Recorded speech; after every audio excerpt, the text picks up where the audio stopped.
Whole foods షాప్లో రకరకాల చీజులు ఉంటాయి. ఈ డిఫరెంట్ టైప్స్ ఆఫ్ చీజులు ఎలా చేస్తారంటే అవి ఏ టైప్ ఆఫ్ మిల్క్ వాడుతున్నారు అంటే cow, goat, sheep, buffalo and వాటి కల్చర్స్ ఏంటి, వాటి ప్రాసెసింగ్ ఎలా చేశారు అండ్ వాటి ఏజింగ్ పీరియడ్ ఎంత, వీటన్నిటి బట్టి వాటి final texture, flavour and appearance depend అయి ఉంటుంది.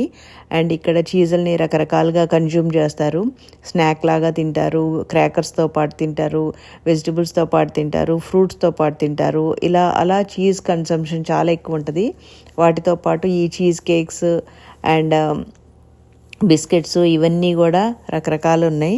ఇవన్నీ చూస్తుంటే నాకు మాత్రం జస్టిన్ బీబర్ యామి యామి యామి యామి యామి యామి పాట గుర్తొస్తుంది.